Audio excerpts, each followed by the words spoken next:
Alors aujourd'hui, nous allons voir les quantificateurs logiques.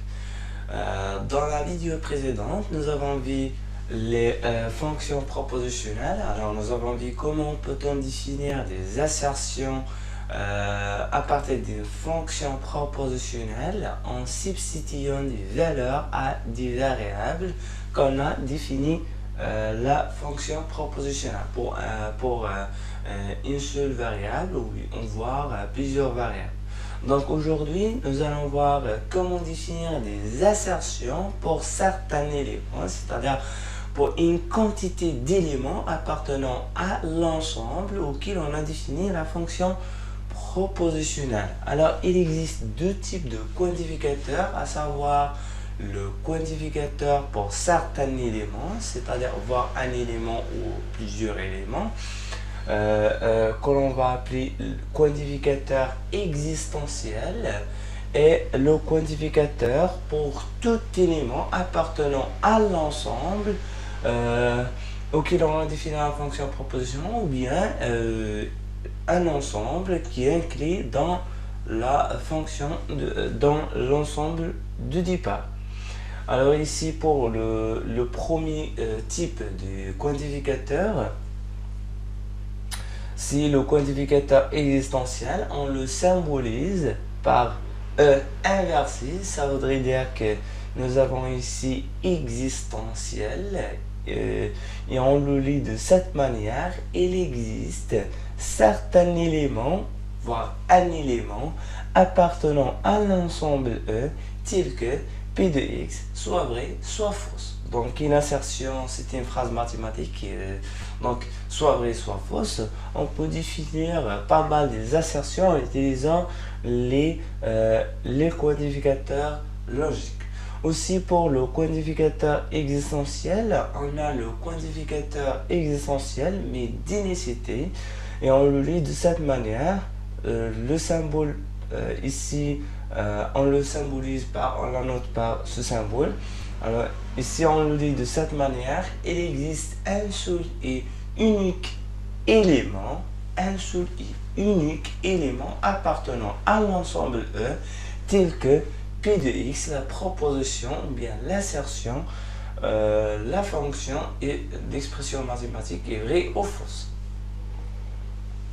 Aussi, pour le deuxième type de quantificateur, alors nous avons le quantificateur universel. Alors ça se note comme ça. Alors c'est comme all en anglais. Si on dit que all elements of this ensemble, donc nous avons ici le mot all pour dire que nous avons ici le A inversé. Ici, on a inversé le E existentiel pour définir le symbole du quantificateur existentiel ou inversé. Inversé. Ici, on va inverser la première lettre du mot all pour définir le quantificateur universel. Donc, voilà, c'est A inversé. Donc, pour bien mémoriser les deux symboles, pour ne pas confondre l'utilisation, la signification du quantificateur existentiel et du quantificateur universel. Alors ici, ces deux quantificateurs servent à définir des assertions pour certains éléments, voire plusieurs éléments, à partir de l'ensemble du départ. Alors pour bien comprendre l'utilité et comment utiliser ces deux quantificateurs, on va travailler sur les exemples suivants. Commençons par la première proposition. Alors ici, on va définir l'assertion de la façon suivante. Ici, on va utiliser tout simplement le A inversé all, signifie pour tout X appartenant à l'ensemble R, on a X est supérieur à 0. On l'a lu de cette manière, cette proposition. Vous voudrez dire que pour tout élément X appartenant à R, la virgule suivie tel que X est supérieur strictement à 0. Donc, on va traduire cette phrase. Donc, pour tout x réel, x est supérieur strictement à 0. Donc, supérieur strictement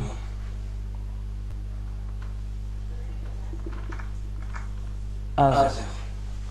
Donc, pour voir, est-ce qu'il s'agit d'une assertion qui est vraie ou fausse, on va tout simplement définir qui suscite le mot universel. Alors, pour dire qu'une proposition,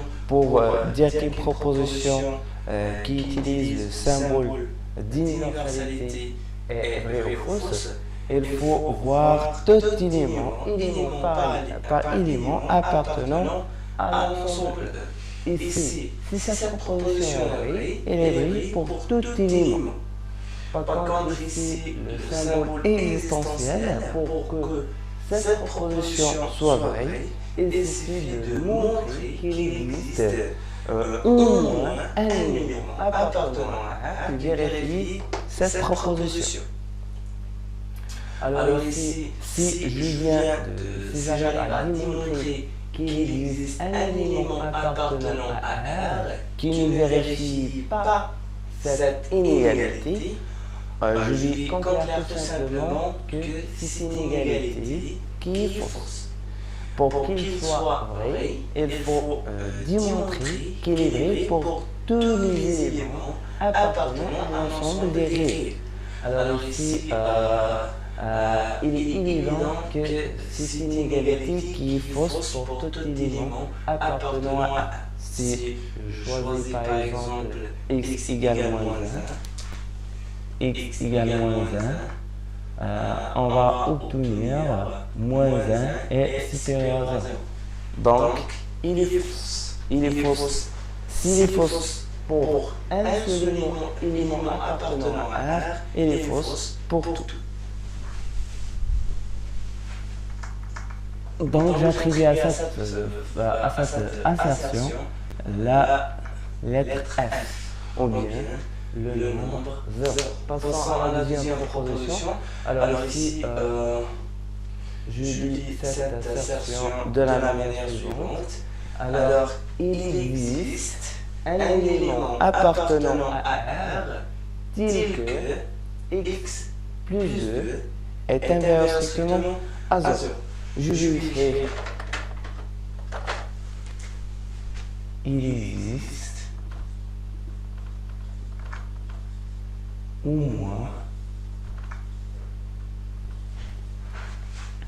un élément un réel ou bien un élément appartenant à R tel que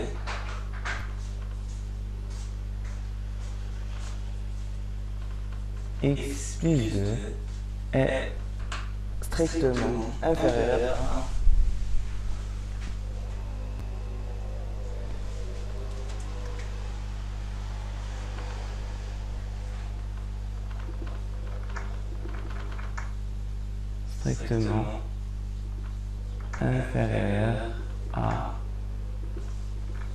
0. Donc voilà. Donc il existe au moins un réel un élément appartenant à l'ensemble des réels tel que x est strictement inférieur à 0. Alors ici le mot existe, il existe au moins un seul élément. Au moins.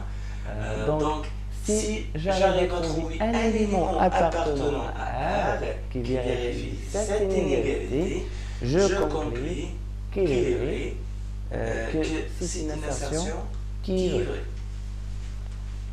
Donc, si maintenant je choisis de substituer la valeur moins 4 à cette variable, j'obtiens moins 4 plus 2, c'est 2 moins 4, c'est moins 2. Moins 2 est inférieur strictement à 0. Alors, c'est une assertion qui est vraie. Donc, si par contre, j'utilise, au lieu d'utiliser le quantificateur existentiel, j'utilise le quantificateur universel, alors c'est une égalité qui va être l'égalité de départ. Voyons maintenant la troisième proposition. Alors, il suit de cette manière. Il existe un seul et unique élément appartenant à l'ensemble des réels, tel que x plus 1 est égal à 0. Donc, je vais écrire cette phrase. Il existe un seul et unique élément appartenant à R, tel que x plus 1 est égal à 0. Alors ici, il existe un seul et unique élément appartenant à R, tel que x plus 1 est égal à 0. C'est une proposition vraie, car il existe un seul élément appartenant à R qui vérifie cette égalité, voire x égale moins 1. Si je substitue moins 1 à x, j'obtiens moins 1 plus 1 est égal à 0. Et il existe un seul et unique élément appartenant à l'ensemble des réels qui vérifie cette égalité. Donc j'attribue à cette proposition la lettre V ou bien le nombre 1. Donc c'est une proposition qui est vraie. Passons à la proposition suivante. Alors nous avons ici, j'ai pas utilisé les quantificateurs pour écrire cette proposition. Alors je vais traduire cette phrase mathématique en utilisant les quantificateurs. Alors ici nous avons pour tout réel, c'est-à-dire pour tout élément appartenant à l'ensemble des réels, on a racine carrée de x est supérieur strictement et supérieur ou égal à 0. Donc, si j'utilise les quantificateurs, pour tout, c'est tout simplement AL, c'est A inversé, quel que soit x appartenant à l'ensemble des réels. Nous avons racine carrée de x est supérieur ou égal à 0. Alors, c'est une insertion, c'est une phrase mathématique. Je l'ai traduit ici en utilisant les quantificateurs. Alors, ici, j'ai utilisé le quantificateur universel. Parce qu'ici, nous avons pour tout réel. Alors, est-ce que la racine carrée est définie pour tous les éléments appartenant à l'ensemble des réels? Par exemple, si Jx est égal à moins 4, est-ce que racine carrée de moins 4 est égal à un nombre qui est strictement ou égal à 0, qui est supérieur ou égal à 0? Est-ce que racine carrée de moins 4 est définie? Si je choisis de substituer, ici nous avons pour tout x. Alors, si nous avons pour tout x, il faut vérifier que c'est une égalité qui est vraie pour tout élément appartenant à l'ensemble des réels. Par exemple, si je choisis de substituer moins 4 à x, qu'est-ce que j'obtiens? Alors, j'obtiens racine carrée de moins 4. Alors, si tout simplement racine carrée de... Est-ce qu'il est défini? Est-ce qu'il est défini? Non, on n'a pas... Jamais on a défini la racine carrée pour un nombre négatif, donc il n'y a pas de solution de cette inégalité, donc il est fausse.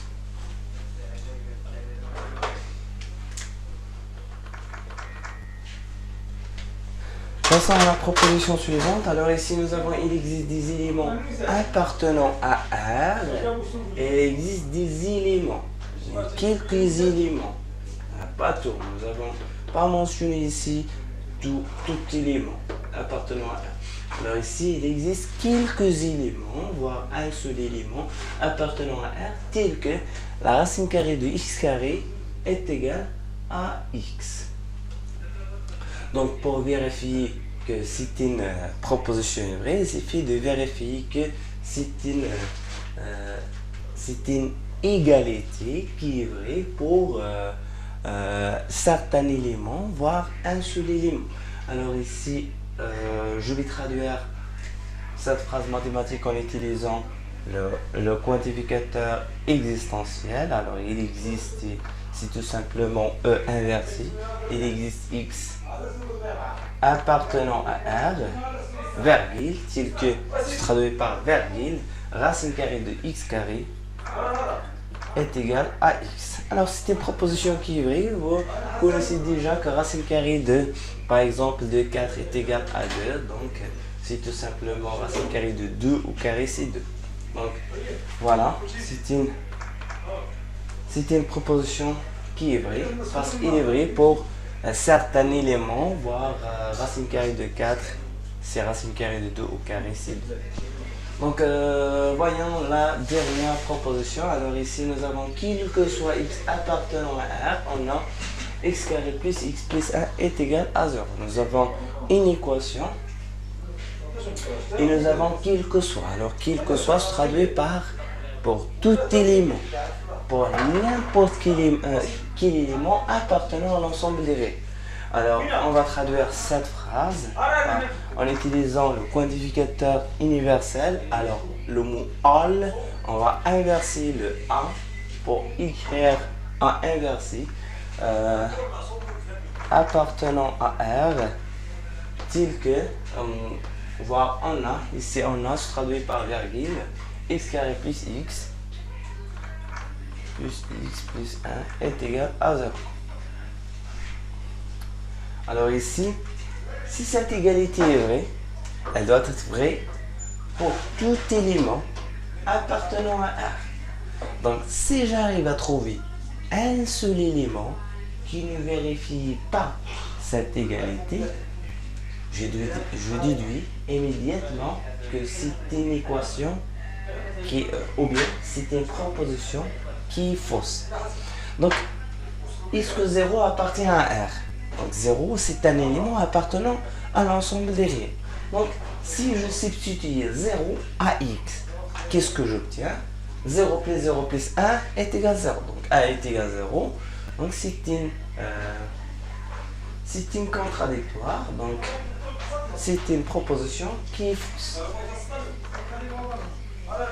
C'est par contre, au lieu d'utiliser le mot quel que soit, on utilise il existe x appartenant à R tel que x carré plus x plus 1 est égal à 0. Alors, tout simplement, il faut trouver la solution de cette équation dans R. Si je viens, par exemple, donc voyons l'exemple en utilisant le quantificateur existentiel. Si, par exemple, ici nous avons il existe, donc c'est un autre exemple. Donc c'est un autre exemple appartenant à R tel que x carré plus x plus 1 est égal à 0. Est-ce qu'il est vrai? Donc, s'il est vrai, ça veut dire qu'il existe des solutions appartenant à R. Est-ce que cette équation admet des solutions appartenant à R?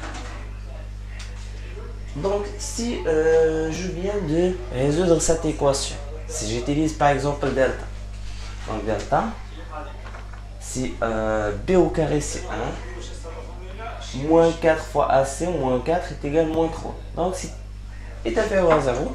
Donc, forcément, il n'y a pas de solution appartenant à l'ensemble des réels. Donc, c'est une proposition qui est fausse aussi. Donc, cette proposition est fausse en utilisant le symbole existentiel et encore il est fausse si on utilise le mot existentiel. Le quantificateur, si on utilise le quantificateur existentiel, il est fausse. Et si on utilise le quantificateur universel, il est fausse. Voilà, j'espère que vous avez bien compris ce chapitre. À la prochaine, nous allons voir comment combiner les deux quantificateurs pour définir des assertions. Merci.